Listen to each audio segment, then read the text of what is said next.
आलोक academy के online platform में दोस्तों आपका स्वागत है। जैसा कि आप जानते हैं मैं आपके लिए न्यूज़पेपर एनालिसिस लेके आता हूं, बट कभी कभी गैप हो जाता है ड्यू टू सर्टेन व्यस्तता। कल क्योंकि मेरा टीवी 9 पर एक लाइव डिबेट था, टीवी 9 उत्तर प्रदेश पर अमिताभ जी के साथ में, आप जानते होंगे बड़े फेमस पत्रकार हैं, तो उस चक्कर में फिर मैं आपके लिए कल वीडियो लेकर नहीं आ पाया। और उसके साथ आप जानते हैं कि मैं ऑनलाइन प्लेटफॉर्म पर भी उपलब्ध हूँ और मैं इंडियन कॉन्स्टिट्यूशन की सेकेंड सीरीज शुरू करने जा रहा हूँ कोर्स की। तो अगर कोई उसे इंडियन कॉन्स्टिट्यूशन में या मॉडर्न इंडिया में या करंट के रूप में उसे जोड़ना चाहता है तो बहुत ही न्यूनतम दामों पर आपके लिए उपलब्ध है। डिस्काउंट ऑफर चल रहा है, आप जाइए, ऑफर का लाभ लीजिए और क्लास से जुड़िए।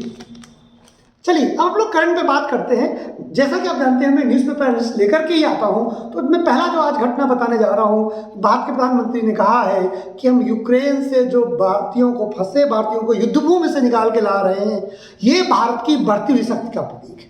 अब हम तो ये कहेंगे पॉलिटिकल आदमी चुनावी भाषा बोल रहे हैं, सही बात है, बट इसे एनालिसिस करना ये कि ये सही बोल रहे हैं कि नहीं, ये बहुत मैच्योरिटी की निशानी है। ऑनलाइन माध्यम से भी, यूट्यूब के माध्यम से भी या ऐप के माध्यम से भी मैं आपको परिपक्व करने की कोशिश करता हूं जितना मेरे पास नॉलेज है, या आपके ज्ञान में वृद्धि करने की कोशिश करता हूं।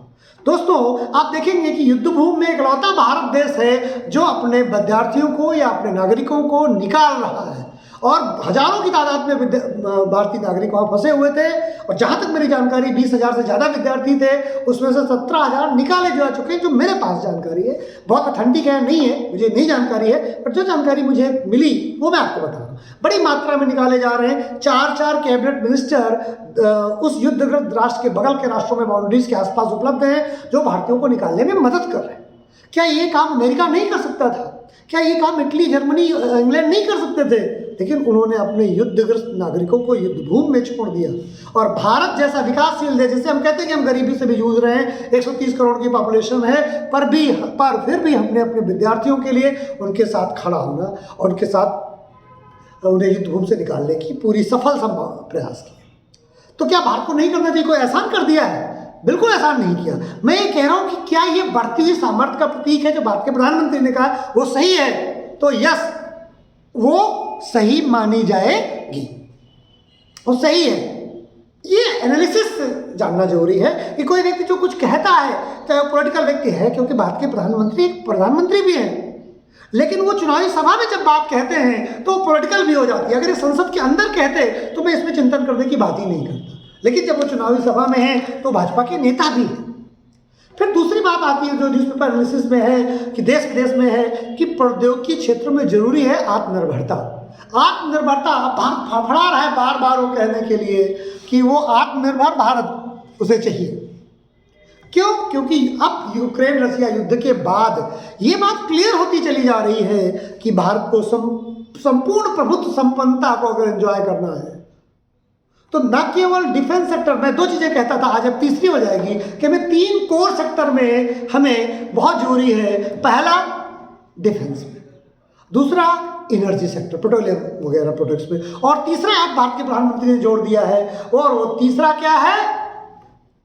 टेक्नोलॉजी में, प्रौद्योगिकी में। किसी भी क्षेत्र की टेक्नोलॉजी हो उस पर हमारा जो क्या बोलते हैं स्ट्रॉन्ग होल्ड होना जरूरी है अगर हम संपूर्ण प्रभुत्व संपन्नता को पूरी तरह एंजॉय करना चाहते हैं। ये एक इसकी एक परिचर्चा है। उसके साथ जो बाइडेन ने कहा अमेरिकी संसद के संयुक्त सत्र को संबोधित करते हुए कि तानाशाहों को चुकाने होगी कीमत। खुद जब इराक पर हमला करते हैं और तानाशाही करते हैं कि वहाँ कहते हैं कि इराक में केमिकल वार युद्ध होगा, केमिकल वेपन है, एक भी केमिकल वेपन नहीं निकला इराक में, तब तानाशाही नहीं दिखाया था आपने अपने पड़ोसी राष्ट्रों पर इसलिए हमला कर दिया था कि वहाँ पर वो कम्युनिज्म बढ़ रहा है, क्योंकि वो प्राइवेट कंपनीज का सरकारी कंपनियों में विलय कर रहा है 60 के दशक में, 50 से 60 के दशक में। तब आपने इस बात को लेकर के कि आपकी बाउंड्रीज में सामने बात फैल रहा है, वो अमेरिका की सुरक्षा के लिए खतरा होगा, आपने युद्ध कर दिया। तब तानाशाही नहीं दिखाई दे रही थी।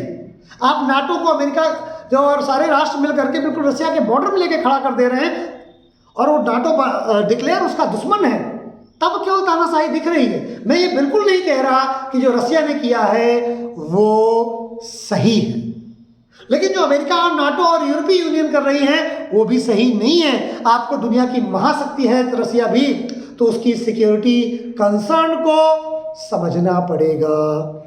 ये बात एनालिसिस में है, ठीक है। और देखिए, छात्र नवीन की मौत हो गई यूक्रेन में तो उसकी जांच कराएगा रसिया। ये संकेत है भारत का एक व्यक्ति भी मरता है तो अब दुनिया उसके लिए उसकी सफाई देनी पड़ती है, जबकि रसिया ने यूक्रेन में हमला किया, उसको क्या लेना देना है भारतीय से? जो भी वहां पर है, अगर वो मरते हैं तो क्यों नहीं कह देगा भाई गलती हो गई, युद्ध में तो मरते रहते हैं। लेकिन नहीं, भारत के झंडे की, भारतीय सरकार की और भारत के लोगों की इतनी अहमियत है कि अगर युद्ध में भी शत्रु के द्वारा चढ़ाई करने पर भी, रसिया के लिए यूक्रेन शत्रु है, यूक्रेन में रहने वाला हर व्यक्ति भी वो कैसे पहचाने कि वो भारतीय है कि नहीं है? जब बम गिरता है फिर भी एक भारतीय की मौत पर रसिया को ये कहना है कि वो जांच कराना पड़ेगा। ये भारत के लिए फख्र की बात है। इसे कोई राजनीतिक विवाद में ना पड़ा जाए कि सब बीजेपी वाले होंगे। मैं किसी पार्टी का कोई व्यक्ति नहीं हूँ, ना ही मैं किसी पार्टी का मेंबर हूँ, ठीक है। मैं एक एनालिस्ट हूँ, मैं आपको न्यूट्रल बातें बताने की कोशिश करूंगा। दूसरा, क्रूड में महंगाई आप तैयार है, 10 से 20 रुपये पेट्रोल खटाक से बढ़ेगा 7 तारीख के बाद। और आप जानेंगे, अभी तो कह रहे हैं कि चुनाव में जो है पेट्रोलियम कंपनी फ्री है, लेकिन रियल में कितनी फ्री है आपको पता चल गया होगा। चुनाव के बाद धड़ाक से पेट्रोल कट से महंगा होगा। कारों पेट्रोल में भरा, डीजल पेट्रोल भरा के रख लीजिए, 10-15 दिन असर थोड़ा कम पड़ेगा। उसके बाद न्यूज़पेपर में एक है कि LIC का IPO टाला जा सकता है। और दूसरा, संकट के समय में जो भारत में राजनीतिक छीछालेदर मची है उसको लेकर भी एनालिसिस है, जो मैं पहले ही आपको बता चुका हूँ। उसके साथ में अब और आवश्यक है आत्मनिर्भरता। मैं पहले दिन से जो लोग मेरे वीडियो को फॉलो कर रहे हैं, मैं कह रहा हूँ कि भारत को आत्मनिर्भरता की जरूरत बहुत ज़्यादा है, इसलिए एडिटोरियल वही है जो मैं पहले आपको बता चुका हूँ, इसलिए इस पर कोई चर्चा की जरूरत नहीं है। मैं पहले की वीडियोस में आत्मनिर्भरता को लेकर काफ़ी गंभीर चिंतन कर चुका हूं और इसलिए आपको उसमें भारतीयों को निकालेगी रूसी सेना। आप समझिए, ये जागरण की सेकंड पेज न्यूज़ है। मेन फ्रंट, जागरण का 2 फ्रंट निकालता है, तो सेकंड फ्रंट में कह रहे रूस की सेना निकालेगी। मैंने जिंदगी में कभी नहीं सुना कि आक्रमणकारी सेना उस देश में किसी, भले वो यूक्रेन में रहे, यूक्रेन की जिम्मेदारी है, बट आक्रमणकारी राष्ट्र उस देश के उस देश में रहने वाले भले ही भारतीय हैं, उनकी रक्षा कर रही है। ये इतिहास में अनोखी घटना है मेरी जानकारी के अनुसार। मुफ्त की चीज़ों को रोकने की मांग पर सुप्रीम कोर्ट में सुनवाई बहुत जरूरी है। मुफ्त कहाँ तक देश को लेकर के जाएंगे आप? मुफ्त को लेकर के तो मुफ्त से बचना चाहिए। हिंदुस्तान की जो पहली न्यूज़ है, जात पात पर नहीं विकास से जीतेंगे मोदी, ये का आपके मतलब की नहीं है। परिवारवादियों ने पीछे धकेला मोदी, अगले से उनका पूर्वांचल में सफाया होगा भाजपा का। हमने एक एनालिस्ट के रूप में, एक सिविल सर्वेंट तैयारी के रूप में ये चीज़ें बहुत महत्व की नहीं है। हाँ, दुनिया में वन्य जीव वनस्पतियों की 8400 प्रजातियों में खतरा है, ये वाला घटना इंपॉर्टेंट है। और अब मनुष्य के लिए धरती नहीं है, धरती सभी जानवरों की है और हमें जो सौहार्द है वो उनके साथ भी कायम रखना चाहिए।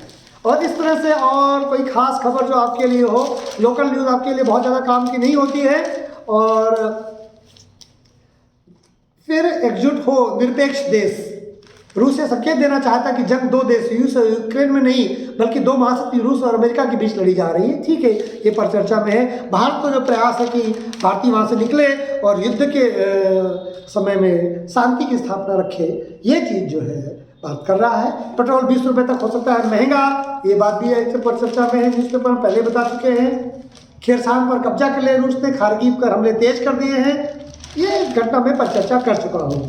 1 माह में जुटाने होंगे इंतजाम। उत्तराखंड में भारी बर्फबारी से कई स्थानों पर पेयजल के संकट, अभी भी उत्तराखंड में बर्फबारी चल रही है, यूपी में गर्मी कम पड़ेगी। ये एनालिसिस हो गया न्यूज़पेपर का, जो न्यूनतम समय पर जो आपके काम की चीज़ है मैंने आपको उपलब्ध करा दी। आज का वीडियो मैं यही समाप्त करता हूँ। नमस्कार, जय हिंद, जय भारत। हाँ, एक बात और, अगर ये चैनल आपको पसंद आए, यहाँ तक आपने वीडियो देख लिया है तो प्लीज़ सब्सक्राइब अवश्य कर लीजिए। 50% से ज़्यादा लोग, जो जितने भी मेरे व्यूअर हैं उसमें से 50% लोगों ने अभी सब तक सब्सक्राइब नहीं किया है। सो प्लीज़ इस चैनल को सब्सक्राइब करें, अपने मित्रों तक शेयर करें, जिससे मेरा की उत्साहवर्धन होता रहे। अब वीडियो को मैं समाप्त करता हूँ। नमस्कार, जय हिंद, जय भारत।